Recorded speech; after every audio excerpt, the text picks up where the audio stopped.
Good morning, everybody. Today I'm going to be making soap again, and it's been a long time since I've shared a video with you about making soap. I want to make this one more organized and kind of concise for somebody who wants to know what it's like to make a batch of soap, what you need, what's a good recipe to start with. So let me share with you what I've been doing for about 12 years to make soap.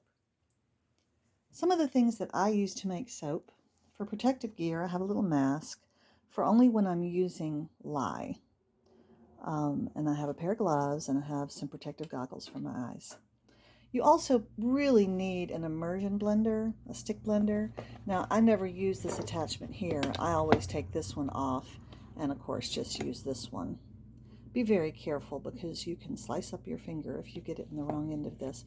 But I've had this blender the whole time I've been making soap, so it's about 12 years. I only use it for soap, and it still works really well. You'll also need a digital scale. Many of you probably already have this in your kitchen. My husband has gone through several of them, but I've had this one since the very beginning. I only use it for, I use it for soap. I also weigh yarn. I weigh all kinds of stuff in it, but I keep it in a drawer and take good care of it.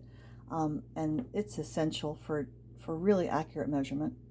You're also going to need a little container to put your lye in, and a stainless steel something to stir it with. And then this is a Pyrex that I keep only for mixing my lye and distilled water. So of course you're going to need those two. I buy my distilled water at the grocery store or dollar store, and I order my sodium hydroxide lye from the Lye Guy. He's great.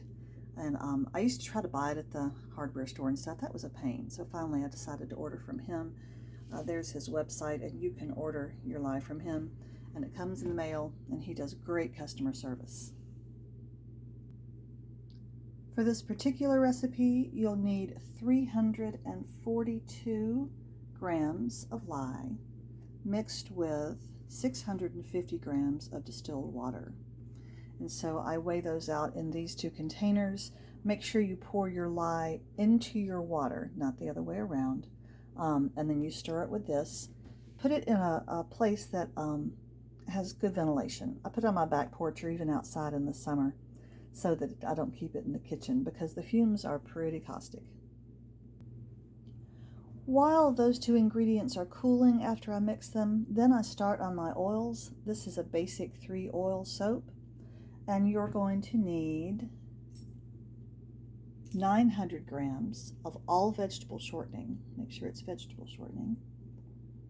700 grams of olive oil, and 750 grams of coconut oil. And those measurements come from a recipe in this book, The Soap Maker's Workshop, by Dr. Robert S. and Catherine J. McDaniel. It also has a video in the back, a DVD that you can watch. I've used that book, again, for about 12 years or so.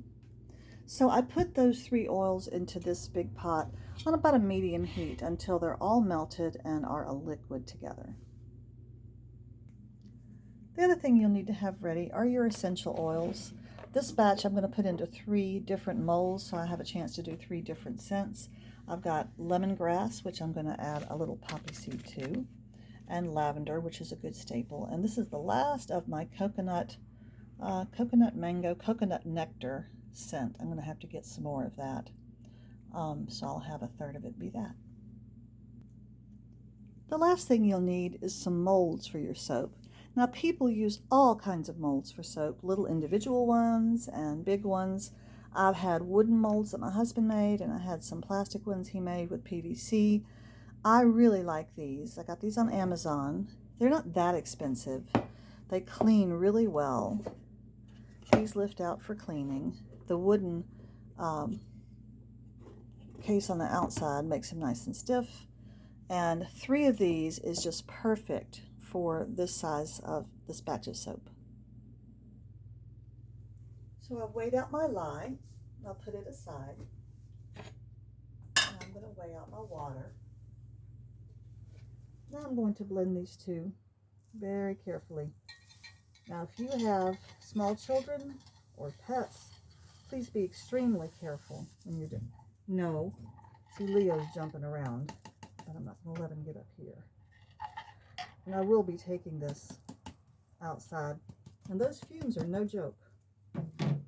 So try to stay as far away from it as you can. Please pardon the pecan mess here. I'm doing this on top of my dryer.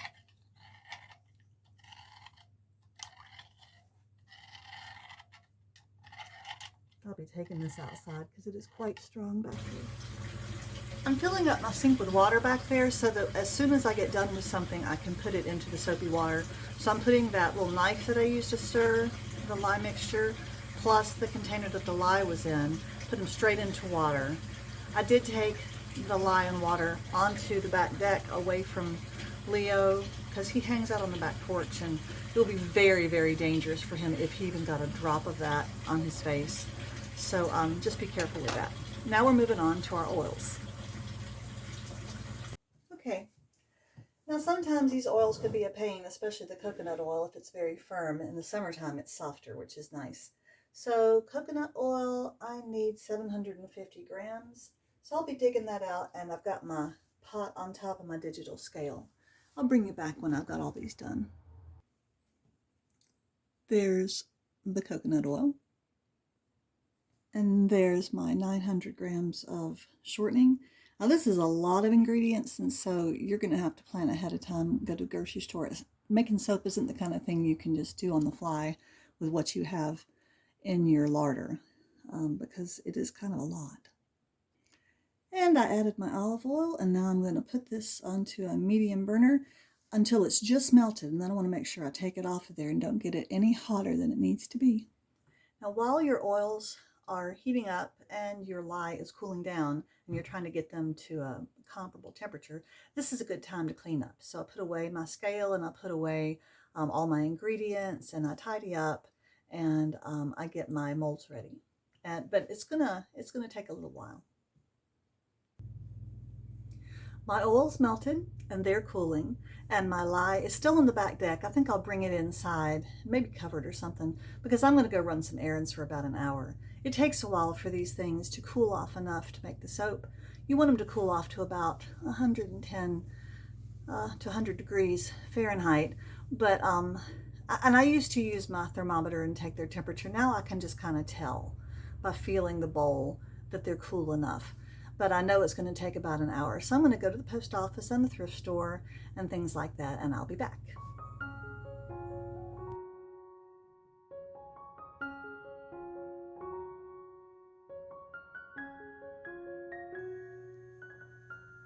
Well, now we're going to make the soap.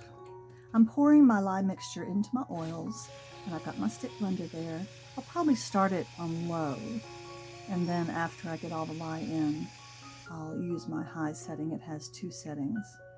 Now I'm going to pause in a second to make sure I get every bit of that lye into this, the oil. It makes no sense to measure things by the gram and then not use accurate mixing techniques. So then we'll take that to the sink, and now we get back to our mixing. Now, I ended up mixing this for over 10 minutes, and I've cut out a lot of this, but it's important to mix it until it comes to the stage that's called trace. And one thing I did there was I turned my light on by my stove light so that the light would shine on the surface of that soap. And what I'm doing here is I'm letting it drip onto the surface. And when it gets to the point where those drips make that little circle on the surface, and the circle sits there and you can still see it a few seconds later, that means it's come to trace. So every couple of minutes as I'm mixing it, I'll check for that. I'll check for trace. And you just get better over time at recognizing that point. The consistency of the mixture also gets a little closer to a very wet pudding. And at this point, it's getting closer. And I've checked it several times and continue to mix it on high.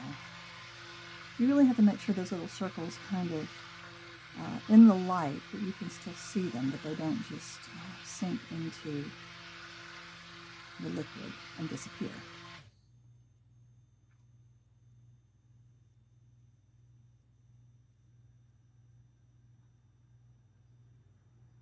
Well, now it's finally done. After probably 10 to 12 minutes of mixing, I unplug it first before I stick my finger in the end and get the last little bits of soap. I'm a little bit OCD about getting all the soap. Now I'm going to put this into, I think that's a 1 quart Pyrex. You probably recognize the size. I really like using this. It'll pour well. I've learned that if I fill this thing twice, that is a pretty good amount in one of the molds. Now this is the coconut mango oil, and I'm putting about half of it in there. And then I'm going to stir it really, really well. You want to make sure that your scent oils are very well incorporated into the soap mixture. Then I went and poured that first one into the mold for that, and now I'm going to do my second. And I probably should have put more in there. That looks like it's full, but I should put more. And I'm going to really empty out that coconut mango because that's the last I have of that. I use a lot of paper towels to wipe out, especially that Pyrex in between the scents, because you don't want one scent to kind of contaminate the next one. And so now we're going to move on to our lavender. The lavender is that big bottle of essential oil back there, because I use a good bit of it, not just in soap, but also in the other products. Now it has a little shaker mechanism in the opening, and I'm shaking it into the spoon. That's a teaspoon, a real teaspoon, which is smaller than a lot of our cereal spoons. And now the second lavender.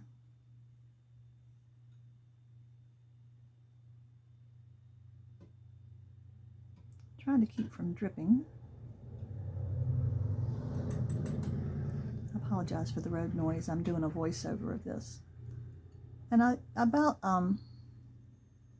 don't put a whole teaspoon in there. The essential oils are stronger. Okay, so here is how I like to pour it in long ways, very carefully. It's easy to miss that mold and make a mess. And as I'm looking at this, I'm realizing that's not quite enough. So then I went back and topped it off with a little bit more.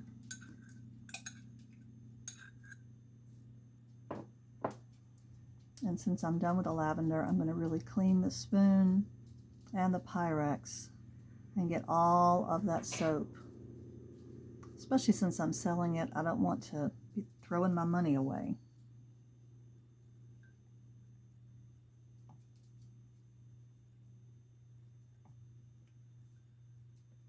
So there's the lavender. Now we're going to put some saran wrap on top of it. I reuse it from time to time.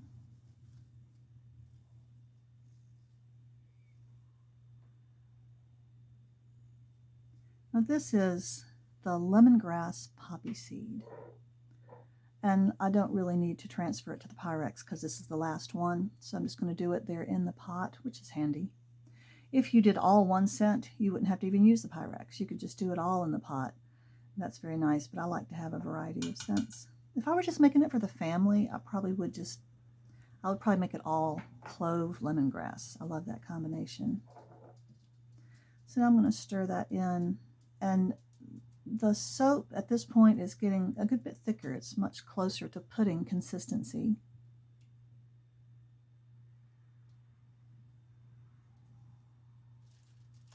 Now here are the poppy seeds. Now you don't want to overdo it with your exfoliant. A poppy seed is a lovely exfoliant, but nobody wants to have wads and wads of it in there. So just enough. And I don't make a lot of my soaps with exfoliants because most people really don't ask for it. What they want is the scent, and they want a mild soap, which this is.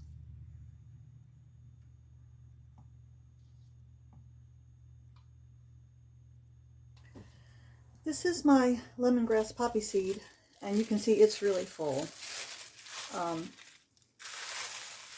And my lavender is just about the right height. And well, I could have done my lavender and my coconut mango, which is this one, both fuller. They're pretty close in height. The lavender could have been fuller.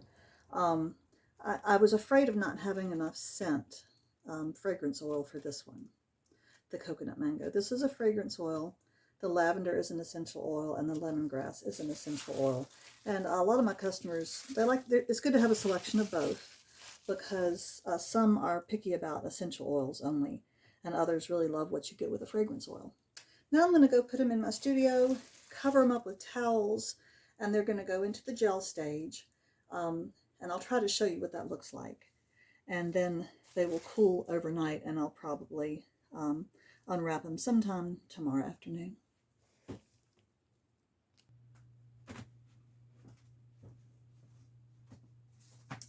All right, I'm going to bend over here.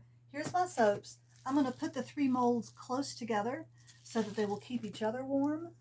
And now I'm going to cover them with towels to hold the heat in. Now, what's happening here is the lye, which is a chemical, is going to be reacting with the oils. And that's why there's no lye left in your soap. As long as you have the right proportions, when you have the soap later, it's not lye that would hurt your skin. But it goes through a process called saponification, and it gets very, very hot, and it goes through what's called the gel stage, where the soap will get almost look like a gel, get darker, not clearer, just not so milky looking. And then after that, it gradually cools, and you want it to stay hot as long as possible and cool down very slowly, and you'll get a better bar of soap. So we're going to let it do that. And you've seen me cut my soaps and things like that. You really don't need to see me do that, but this is just the making of the soap process. The next morning, these logs of soap are wonderfly solid, totally cool. I'll cut them today, and they'll need to cure for about 2 weeks with a fan blowing on them. And then they will stop losing moisture, and they'll be ready to sell.